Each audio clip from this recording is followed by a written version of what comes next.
In Mexico, dozens dead after a passenger bus plunged into a ravine. Authorities say survivors were rushed to the hospital for treatment. More details on this later in the news. Good evening, I am Gianna Llanes. I am Nina Richie Elago Flores. This is Mata ng Agila International. Now for the headlines. DFA unveils the Philippines' new e-visa system. Poland is one with the Philippines in maintaining Indo-Pacific order. King Charles III receives Scotland's symbols of authority. Venezuela marks its 212th year of independence. And United States supports Sweden's NATO membership.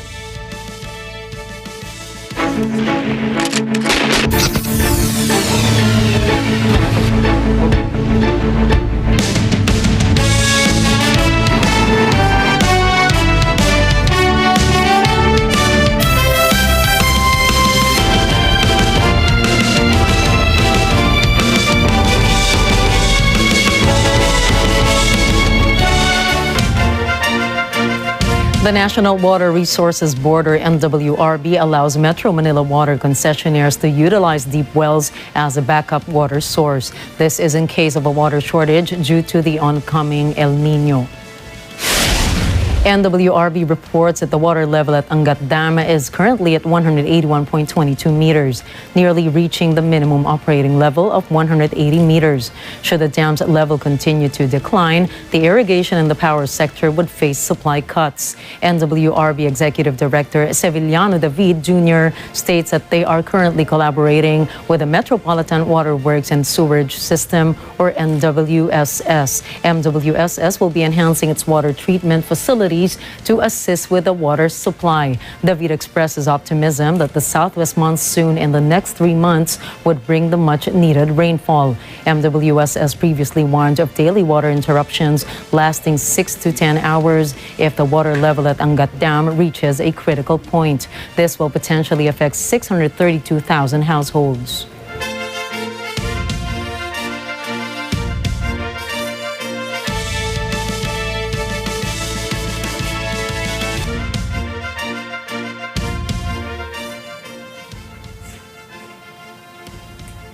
President Ferdinand Marcos Jr. will sign the new Agrarian Emancipation Act. This will pardon 57 billion pesos in loans for more than 600,000 agrarian reform beneficiaries, or ARBs. Agrarian Reform Secretary Conrado Estrella III will simultaneously distribute about 26,000 land titles to 23,000 ARBs across the country. The act aims to relieve farmers of debt incurred from land granted to them under existing decrees and laws. Albay Representative Joey Salceda says that this will correct previous flaws in the agrarian reform program. The government will also assume the obligation of around 10,000 ARBs of payment to landowners. This amounts to around 200 million pesos. Estrella states that it will also help with achieving the goal of food security for the country. President Ferdinand Marcos Jr. inks Executive Order 32 mandating the swift processing of permits for telecommunications infrastructure towards the continuous development of the country's digital infrastructure. Under the legislation, a set of streamlined guidelines for the issuance of permits, licenses, and certificates of telecom and internet infrastructure are to be institutionalized. These infrastructures include broadcast towers, facilities, and equipment. The measure also directs all national government agencies involved in the issuance of the set of prerequisites for construction, installation, reparations, and maintenance to assure the fast progress of the development of the digital infrastructure in the country.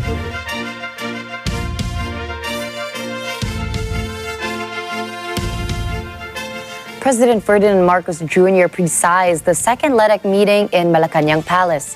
Eden Santos reports.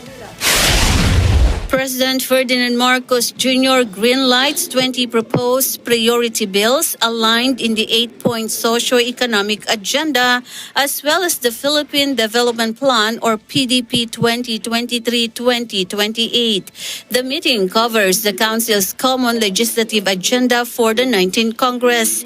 Among the approved measures are PPP bill, e-commerce law, mandatory ROTC and NSTP, e-governance, and ease of paying taxes.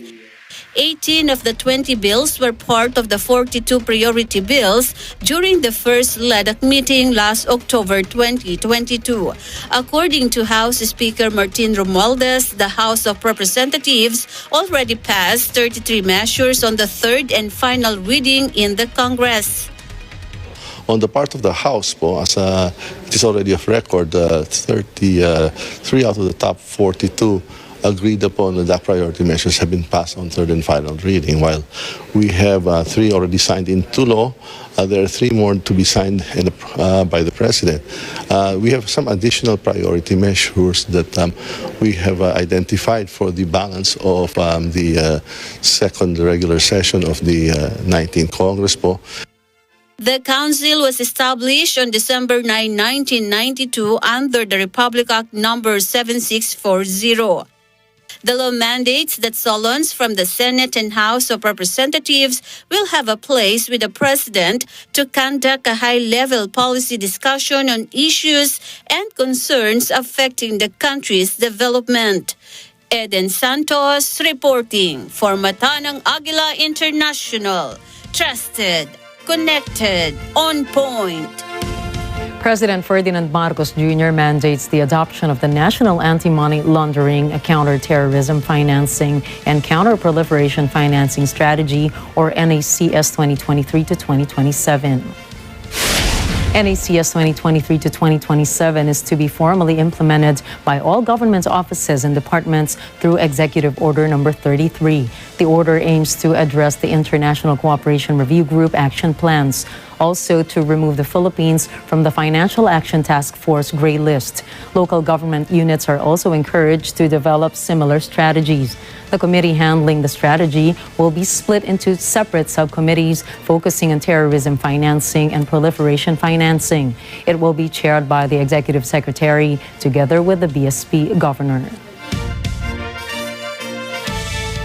The Department of Foreign Affairs, or DFA, will soon make it easier for foreigners to visit the Philippines with a new e-visa system. Elijah Villanueva has the details. Foreign Affairs Undersecretary Jesus Domingo reveals that the e-visa system is expected to be implemented by the third quarter of this year. The Philippine e-visa system will allow foreign nationals to apply for appropriate Philippine visas remotely through personal computers, laptops, and mobile devices.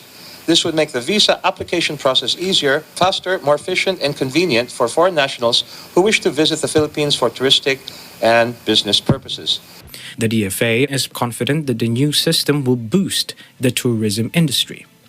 Among those who will benefit the most are Chinese nationals.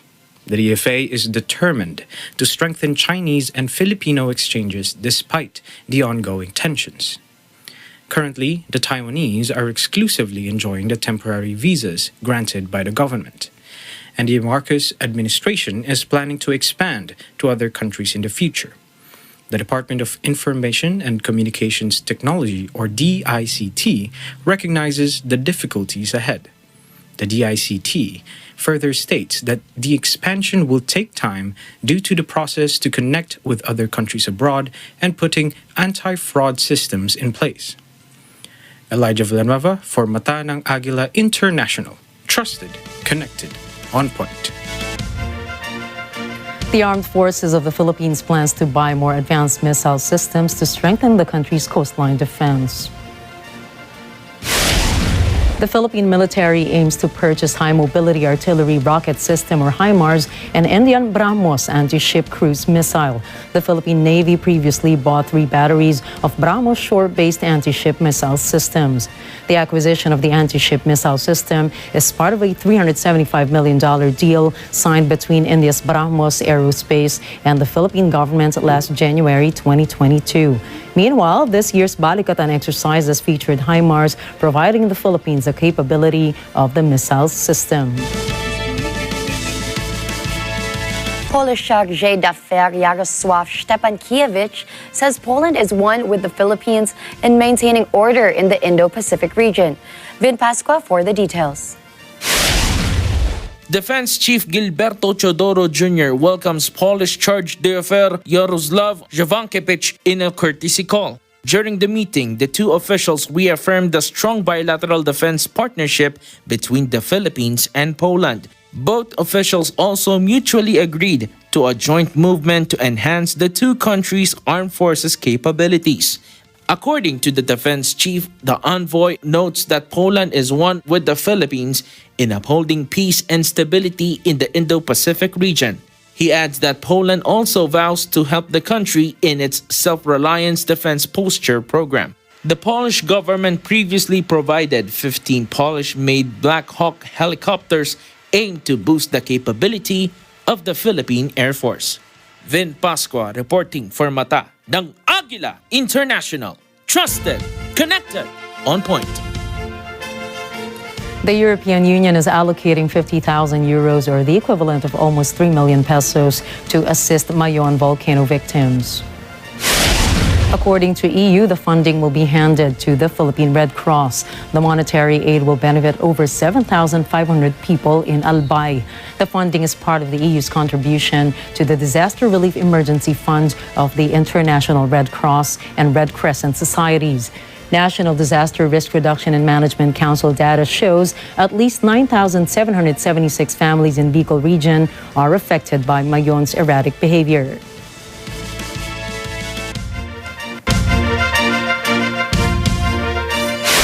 Coming up, Indonesian President Joko Widodo visits Papua New Guinea. Belarus president says Wagner leader is back in Russia. And Venezuela marks 212th independence anniversary with military parade. Stay tuned for more stories around the globe when we return.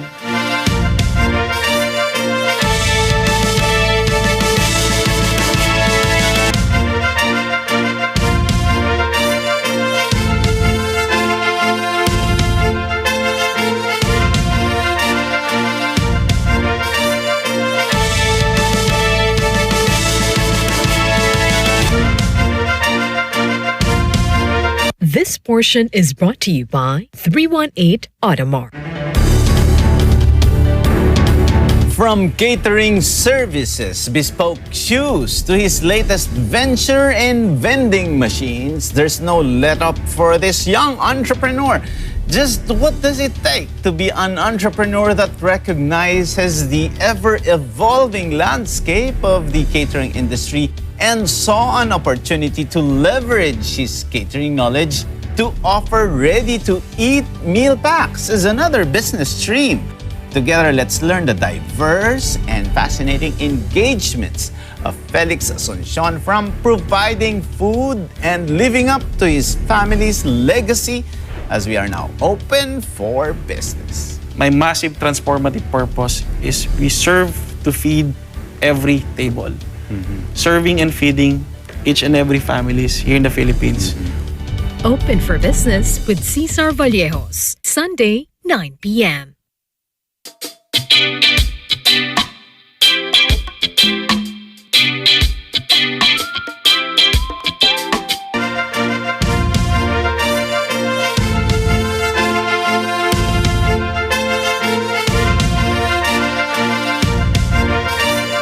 Welcome back to Mata ng Agila International.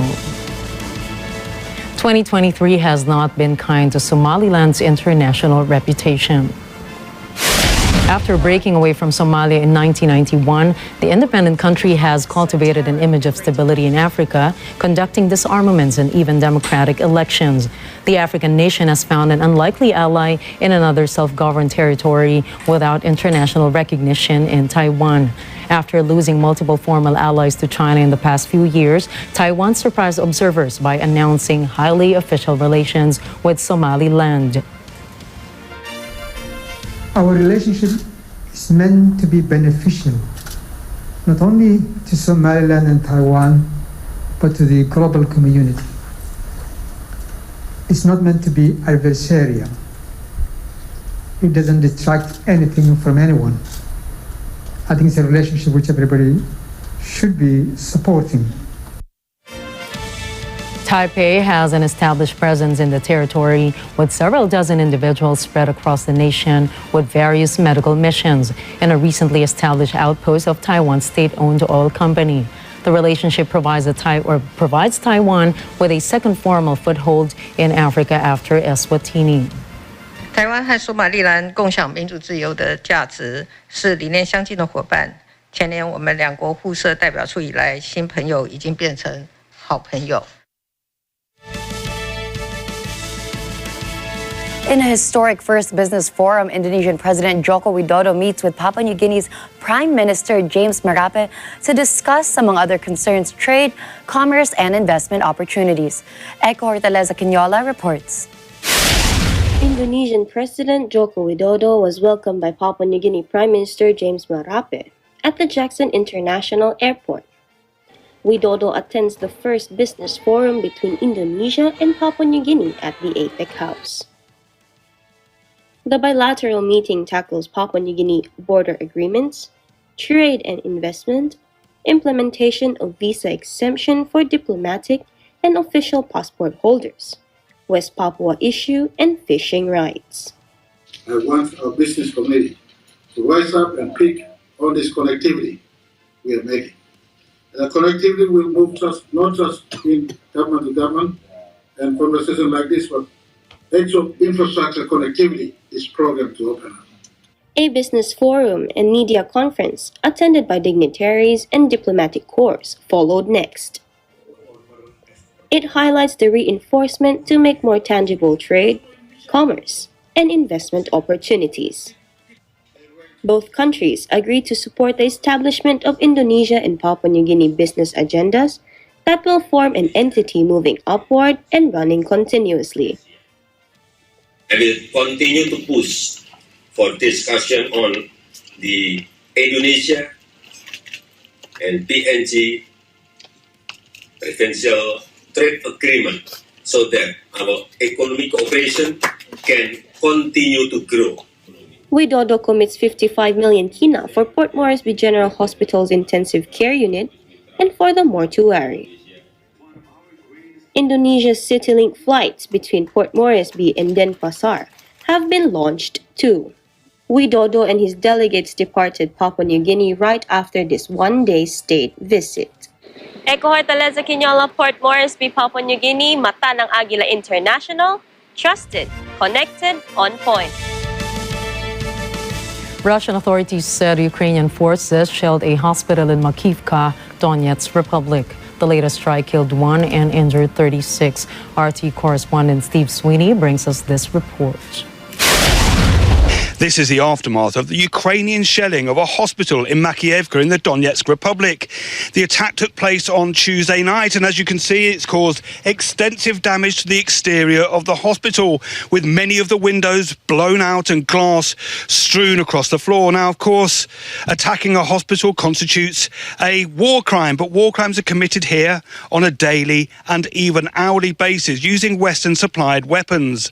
But the Western media studiously ignores them with a blanket silence over the war crimes committed by Ukrainian forces. Pro-Ukrainians are claiming that the hospital was damaged after an ammo dump was struck, but there was no ammo dump and no military presence.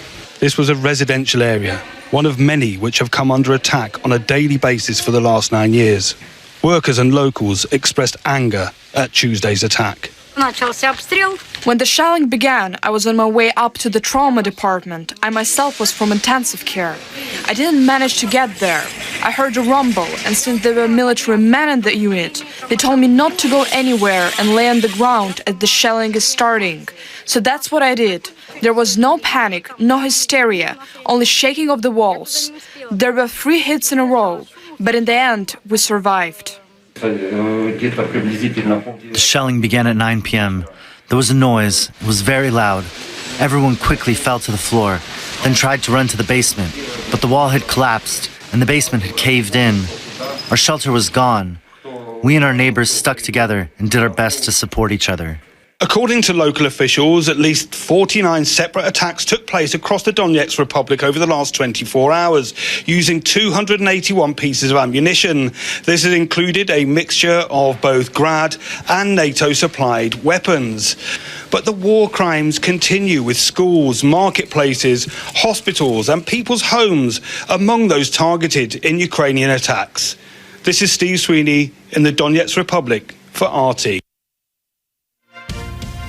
Tensions are running high as both Russia and Ukraine accuse each other of a possible attack on the Zaporizhzhia nuclear power station. The Zaporizhzhia station has 6 reactors, which make it Europe's largest nuclear power facility. Russia currently controls the nuclear power station, but Kremlin spokesman Dmitry Peskov warns that Ukraine will sabotage the Zaporizhzhia facility. He warns the public that any attack on the nuclear power plant could lead to catastrophic results. He says an attack on Zaporizhzhia cannot be ruled out, as Kyiv has shown its readiness to stop at nothing. Peskov cites as an example the collapse of the Novakhovka Dam last month.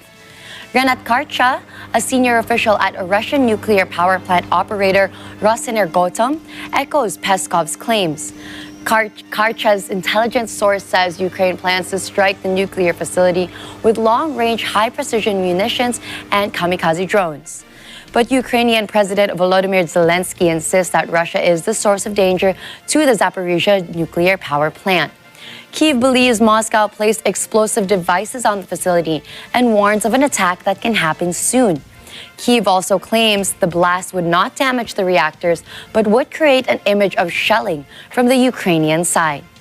Meanwhile, International Atomic Energy Agency officials say they need more access to the site to observe any indications of sabotage or attack. The U.S. military accuses Russian pilots of harassing American drones over Syria. They say the drones were forced to take evasive action due to this. The Pentagon released footage to support their claims. U.S. Central Command's Air Forces Central alleges that 3 Russian fighter jets engaged in unsafe and unprofessional flying, and further claimed that they dropped multiple parachute flares in front of the drones. Moscow has similarly accused the U.S. of dangerous flying in Syria, claiming that U.S. warplanes continue to activate weapon systems when approaching Russian aircraft. Belarusian President Alexander Lukashenko says that mercenary leader Yevgeny Prigozhin is no longer in Belarus, but rather in St. Petersburg. Meanwhile, the remaining Wagner troops have remained at the camps where they stayed in before their attempted uprising in Moscow. The Belarus president helped broker a deal under which the Wagner Buz ended his attempted mutiny in exchange for security guarantees for himself and his soldiers. Vladimir Putin's security chiefs previously said they had launched a criminal case against the head of the country's mercenary forces for allegedly calling for armed mutiny.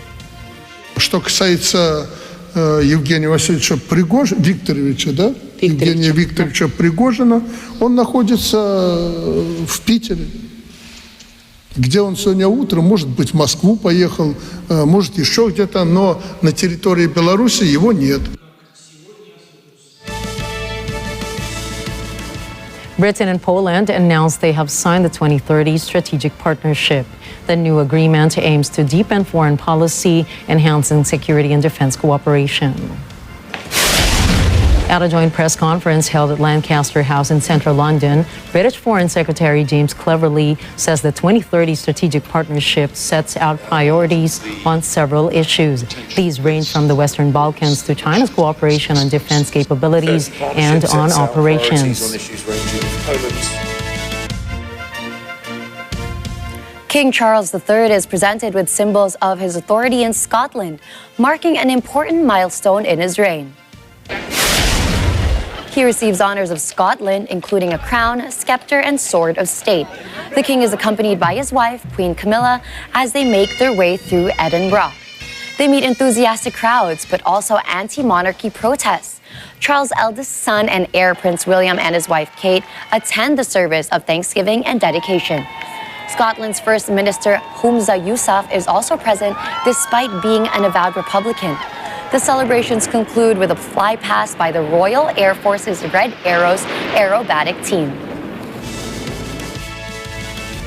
In Tunisia, dozens were forcibly evicted or fled from the coastal city of Sf or Sfax as racial tensions flared into violence.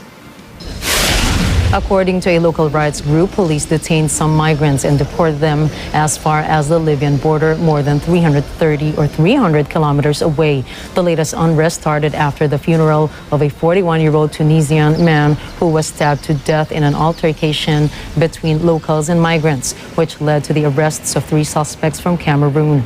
Sfax, the northern African country's second largest city, is a departure point for many migrants hoping to reach Italy by sea. Avant, la Tunisie était un pays d'accueil pour nous. On vivait à l'aise ici, mais comme on n'est pas les bienvenus en Tunisie, la solution serait de traverser la Méditerranée pour aller en Europe, parce que rentrer dans nos pays aussi n'est pas facile. Tunisia has seen a rise in racially motivated attacks following President Kais Saied's comments of bringing violence and alleging a criminal plot to change the country's demographic makeup. With a population of 12 million, Tunisia hosts an estimated 21,000 migrants from other parts of Africa. Europe has offered funding to help assist Tunisia's efforts against illegal migration and boost its ailing economy. Guatemalan indigenous leaders have demanded to respect the results of the presidential elections after a court ruling ordered a review of the ballots for alleged irregularities. This after the mayor's board invited other sectors to defend democracy, sovereignty, and the will of the people. The indigenous people, who represent 42% of the country, went to the Constitutional Court to demand that it revoke the decision to review the vote count and respect the results published by the Supreme Electoral Tribunal. The ruling by the highest Guatemalan court generated discontent both inside and outside the country, where the count began on Tuesday after it has been delayed. The constitutional decision was criticized by the United States, the European Union, the Organization of American States, and various local academic organizations. Venezuelan President Nicolas Maduro observes the military parade as the country celebrates its 212th independence anniversary. It is a momentous event for all of Latin America. Venezuela is known to be the first independent country in South America. Venezuelan Defense Minister Vladimir Padrino Lopez leads the military parade. They commemorate their national heroes and liberators such as Simón Bolívar and Francisco de Miranda. The Caribbean Community, or CARICOM, celebrates the 50th anniversary of the Treaty of Chaguaramas. Heads of the Caribbean countries meet in Trinidad and Tobago, where the treaty was first signed. Chair of CARICOM and Prime Minister of Dominica, Roosevelt Skerrit, leads the meeting with a speech. He emphasizes the need to address key issues like free movement, non-tariff barriers to trade, and reliable transportation. U.S. Secretary of State Antony Blinken also attends the summit to reaffirm U.S. and Caribbean bilateral cooperation. And I think what we've heard underscored that to solve some of the biggest challenges facing our people, we simply have to work together and work together more effectively in genuine partnership. Blinken also pledges to help the island nations to combat crime and climate change. He specifically mentions Haiti in this commitment. The U.S. military said Wednesday it had blocked 2 attempts by the Iranian Navy to seize commercial tankers in international waters off Oman. This includes one case in which Iranians fired on the tanker. Irvin Arquiza tells us more. The Iranians had sought to seize the Marshall Islands flagged TRF Moss. Hours later, the Bahamian flagged Richmond Voyager. In both cases, the U.S. Central Command says the Iranians fled after a U.S. destroyer appeared on the scene. In a statement, Central Command says that at 1 a.m. Wednesday local time, one Iranian naval vessel approached the TRF Moss in the Gulf of Oman. The statement says the Iranian vessel departed the scene when U.S. Navy guided missile destroyer USS McFall arrived on station. Around 3 hours later, the U.S. Navy received a distress call from the Richmond Voyager. The Richmond Voyager was positioned more than 20 miles or 32 kilometers off the coast of Muscat. Another Iranian naval vessel was close to the tanker and messaged it to stop. Central Command says before the arrival of the USS McFall, Iranian personnel fired multiple long bursts from both small arms and crew-served weapons. There were no casualties or significant damage despite several rounds hitting the hull of the tanker.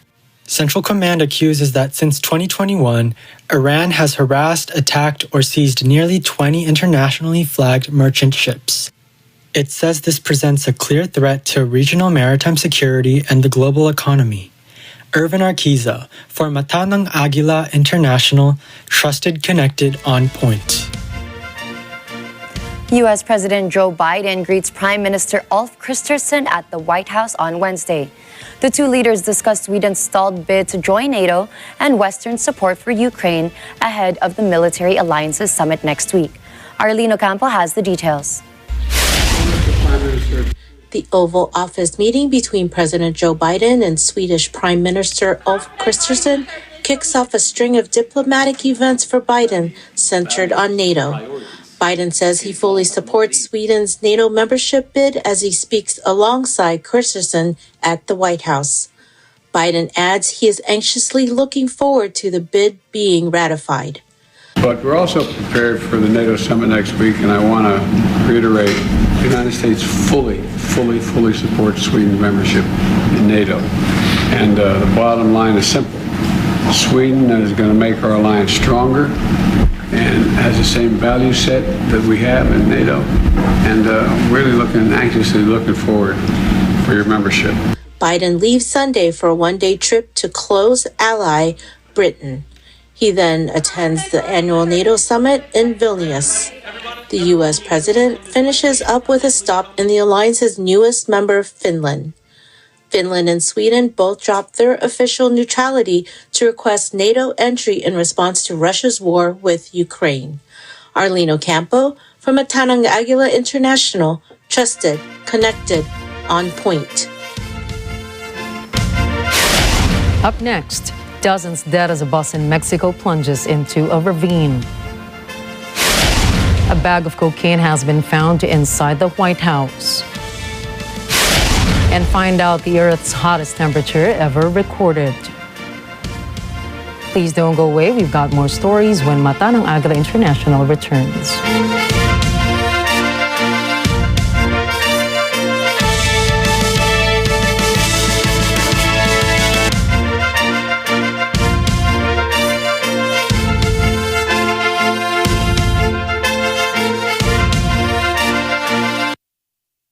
This portion is brought to you by Robic Builders.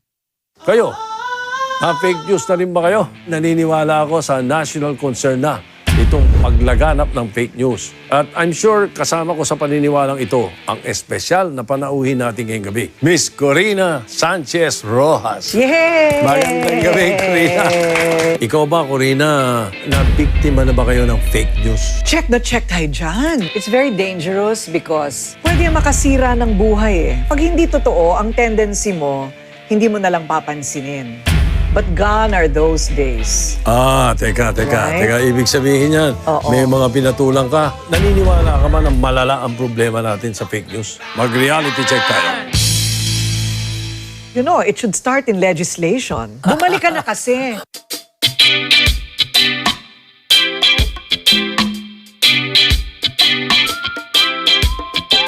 Ausgezeichnet, wunderbar. Guten Morgen. Hello po, ako po si Edward Barber.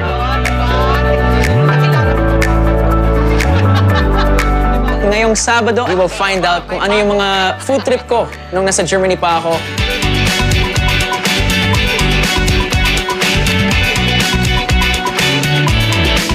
Samahan niyo ako this Saturday, 11 a.m. sa Lutong Dasa at Natinipay.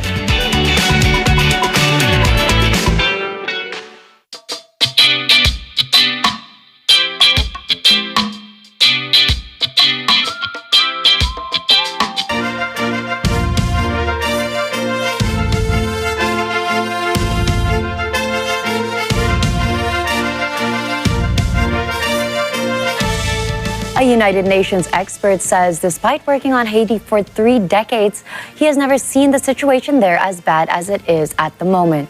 Crisan Fergata has more details.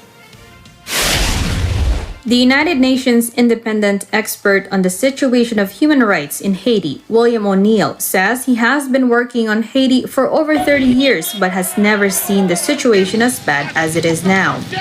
O'Neill says gangs control over 50% of the capital.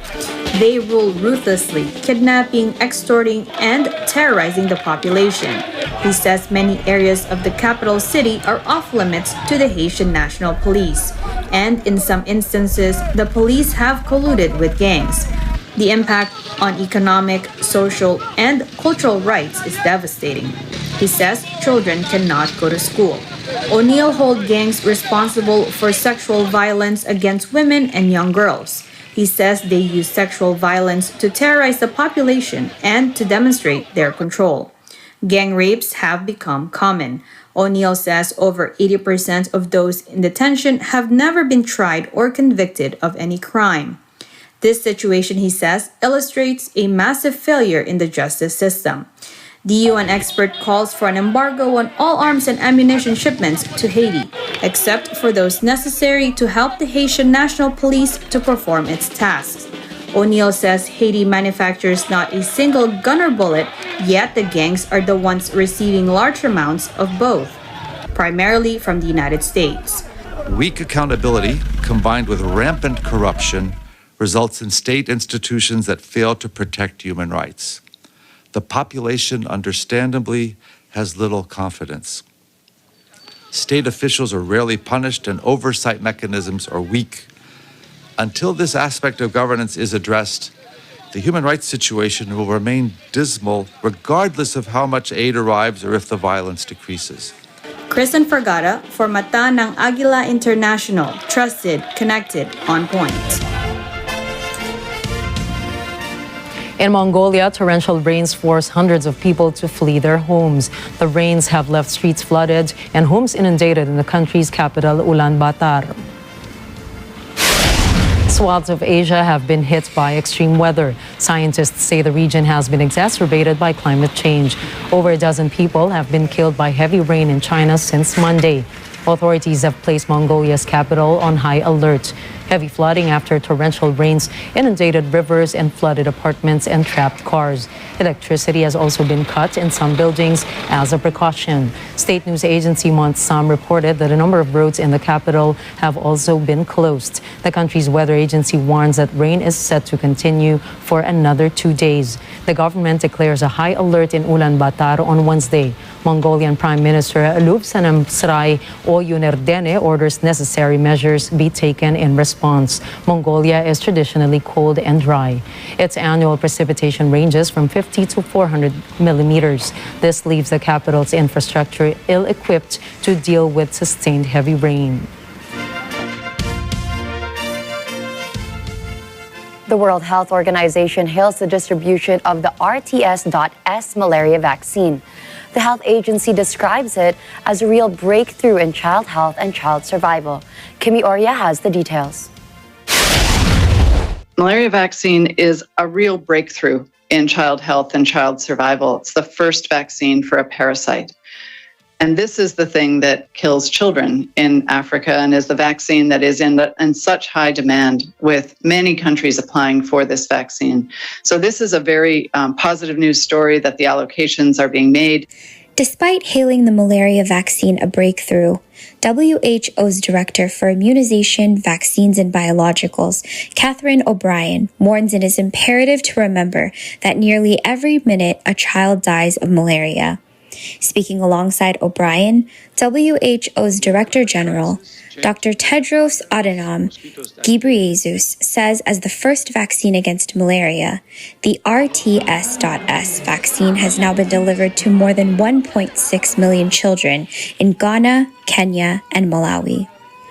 The WHO chief says it has been shown to be safe and effective, resulting in a substantial reduction in severe malaria and a fall in child deaths.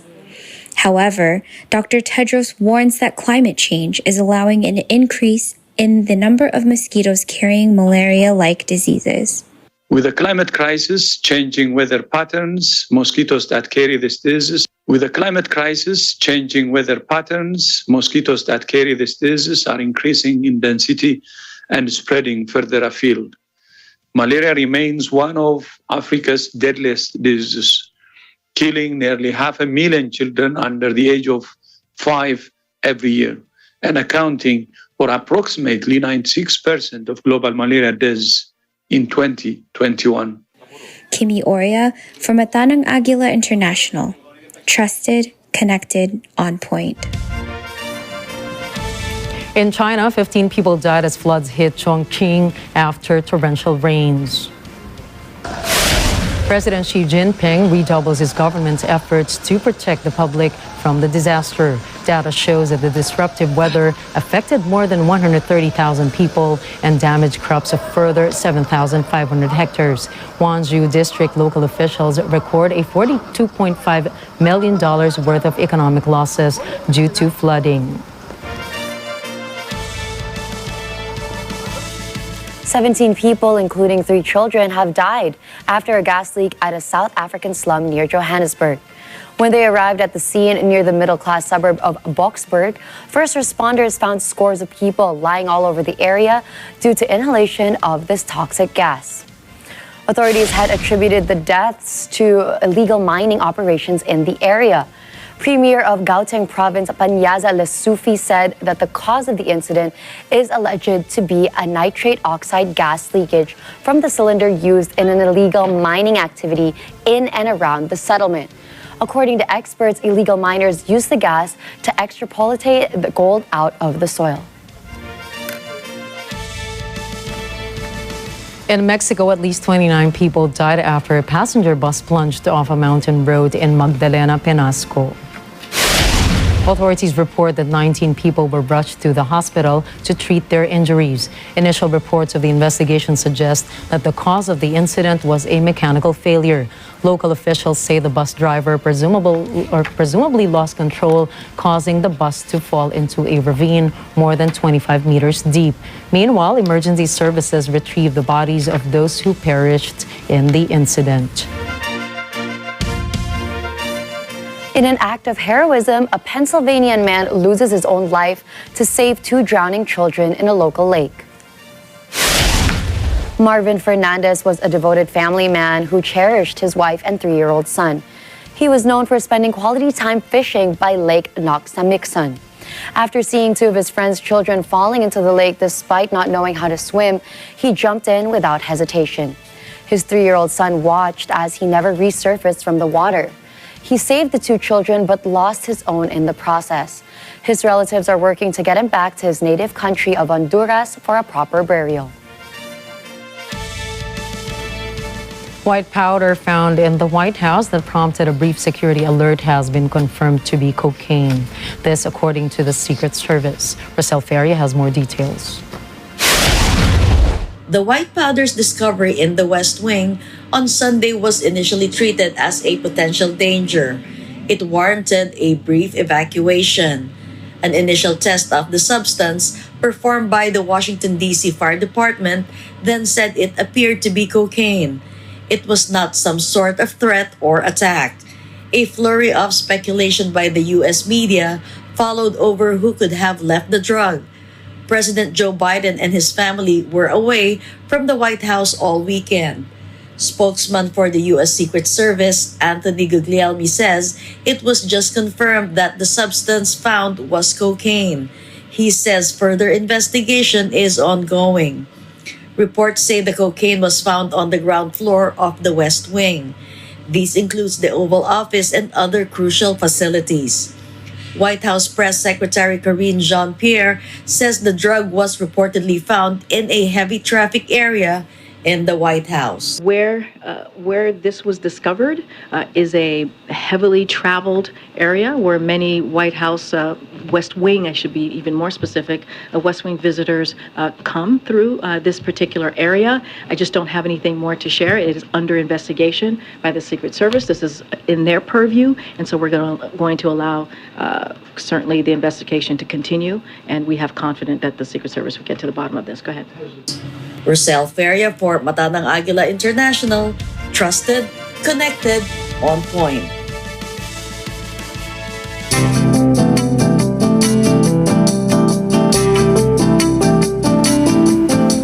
The U.S. National Centers for Environmental Prediction recorded the hottest global temperature of 17.18 degrees Celsius. It began on Monday, where the average global temperature reached 17.01 degrees Celsius, until it climbed even further, reaching 17.18 degrees by Tuesday.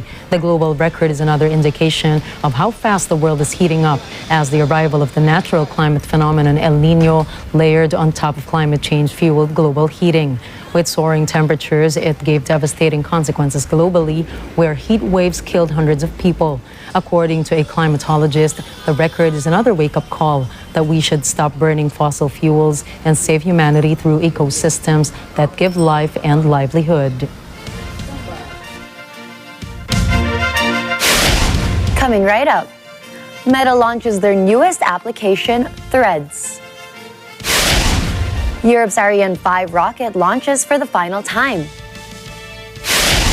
And singer Adele issues a warning against fans throwing things at concerts. Catch the latest in business, tech, and entertainment. Mata ng Agila International will be back.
Mangungupahan po sana ako. Dala-dala ko na kasi gamit ko. Bakit mo nakasabit dito sa inyo?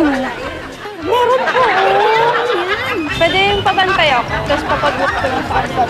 Saglit lang ako, kuya, promise. Thank you. Pare! Hey, boy! Paano yan? Kasama ka? Kasama po ako? Oo. Ay, hindi po yan. Ano gagawin natin? Ititrim lang po, gugupitan. Opo, wait lang kuya, may kukunin lang ako sa taas. Pati ito kuya. At lagay mo dun. Hello, Kap. Opo, positive. Andito po yung mga gamit na tinawag sa barangay. Ginawa ko ang lahat. Nagpakahila ako sa ibang bansa, tapos ganyan lang gagawin mo, ha, kuya? Wala akong alam sa sinasabi mo. Wala akong kasalanan. Sinungaling ko! Sinungaling ka! Oh no! You're only Sunday 45.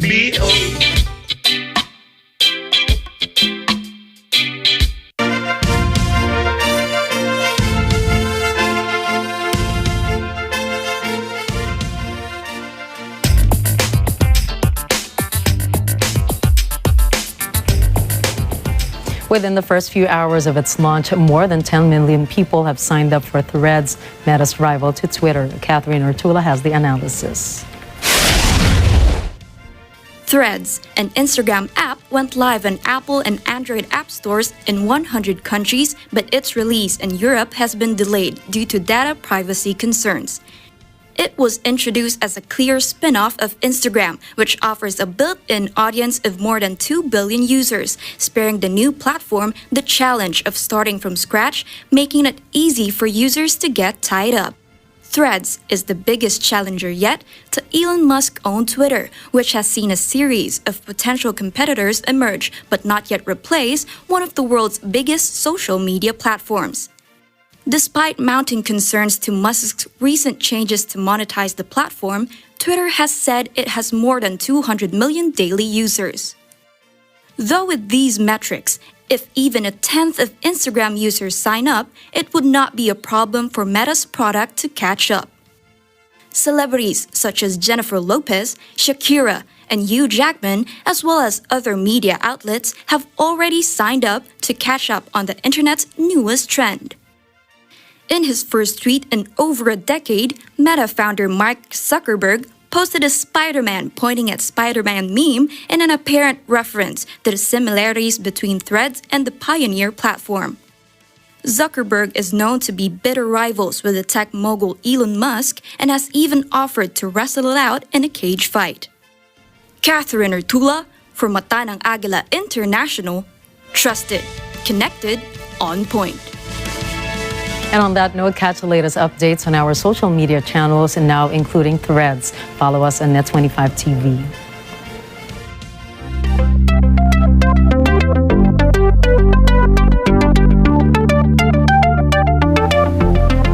In Europe, aerospace company Arianespace launches its Ariane 5 rocket for the final time.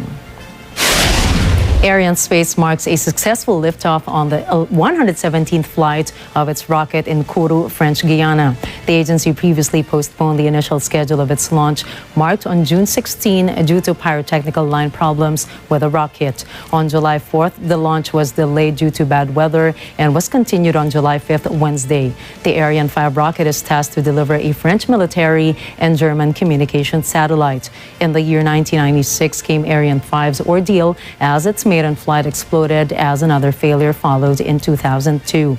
Arianespace poured 27 years of endeavors to overcome the difficult time of European space efforts amid soaring global competition. Google updates its privacy policy with a suggestion that it will scrape all user data to boost its new artificial intelligence tool like Bard and Cloud AI. Google's move comes after Twitter and Reddit turned off free access to their application program interface, which allowed unlimited downloading of posts to combat data scraping. In its current policy, Google has now reserved the right to gather data posted anywhere on the open access web. The new privacy policy, however, raises questions about how legal the data sourcing is, as it will be challenged by copyright lawsuits. The new Apple iOS 17 update takes on an earnest approach on their users' mental health. An update on Apple's Health app allows users to reflect on their emotions by monitoring their daily mood from just about anywhere. The new feature on the app called State of Mind uses a skill that inputs momentary emotions, gain insights, and access to relevant assessments and resources. Apple says that keeping track and logging in your emotions to the app can help identify patterns and reflect on what impacts your state of mind. Additionally, Apple reassures users that all of these new features and existing health features are grounded in science and built with privacy to the core. Another notable feature of the update is the Journal app that helps curate memories from recent photos, workouts, and more to create a personalized set of moments for journaling. The mental health feature, together with other physical health features, will also be available on iPad OS 17 and the Mindfulness app in Watch OS 10.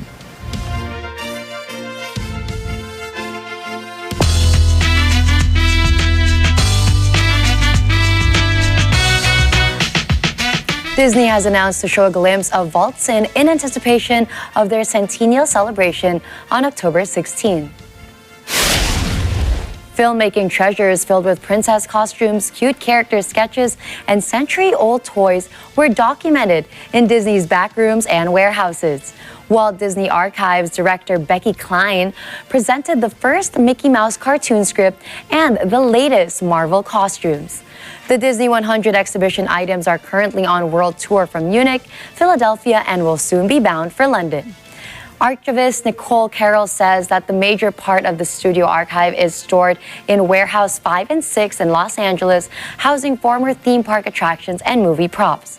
Some of the most treasured archives are the giant storybooks of Snow White and the Seven Dwarfs, Sleeping Beauty, and the Crystal Slipper of Cinderella from the live-action film. Photos and archives containing first edition cartoons, the 1955 opening ticket of Disneyland, corporate reports, press clippings, and the total collection of hundreds of millions items.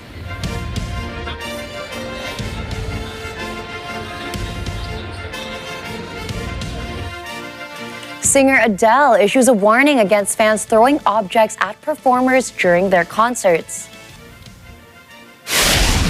This after a series of incidents involving concertgoers assaulting artists by hurling objects at them has been the most recent trend in concerts these days. Country artist Kelsia Ballerini was hit in the eye by a bracelet thrown by a fan during a performance, causing her to pause her set abruptly due to shock. While BB Rexa suffered the worst of it, sustaining an eye injury after being hit by a phone thrown by the crowd while she was performing. Harry Styles took a Skittle to the eye, a bracelet, and recently a bouquet of flowers to the face while on tour. Singer Pink had a bizarre incident where a concertgoer tossed a bag containing their mother's remains on stage. British singer Adele, meanwhile, has some warning for the said incidents in an event in Las Vegas. Have you noticed how people are like forgetting show etiquette at the moment? People are throwing shit on stage. Have you seen that? Dare you throw something at me and I'll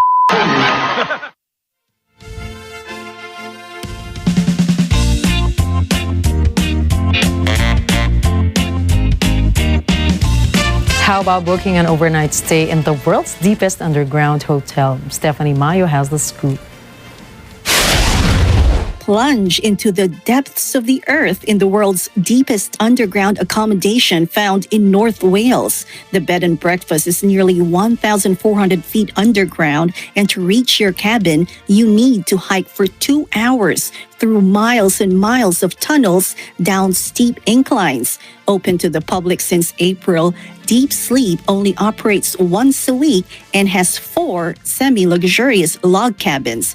It used to be a 19th century quarry and mine and closed down in the 20th century. In recent years, however, it has become a popular extreme underground playground featuring the world's deepest zip lines and free fall run by Go Below Underground Adventures. But due to the spot's popularity, the company then developed an overnight accommodation to combine the hotel and adventure experience. But checking out of the hotel is kind of tricky as it involves a half a kilometer uphill climb out of the mine. Definitely not for the faint-hearted. Stephanie Mayo for Mata ng Agila International, trusted, connected, on point. I'm not so sure. How about you? I don't know. Definitely not for the faint-hearted. I know. And now to send you off today, here's a quote from English novelist Mark Haddon. Every life is narrow. Our only escape is not to run away, but to learn to love the people we are and the world in which we find ourselves. When I was younger, I was guilty of running away from all of my problems. But as you get older, you realize you really have to go through it to learn. Yeah, you have to. Well, when life throws you lemons, make a lemonade. Make lemonade. You got to catch it and make lemonade. Right. And that's a wrap for tonight's news. Catch the latest updates on our social media channels. I am Gianna Llanes. I am Nina Richie Arago Flores. This is Mata ng Agila International, trusted, connected, on point.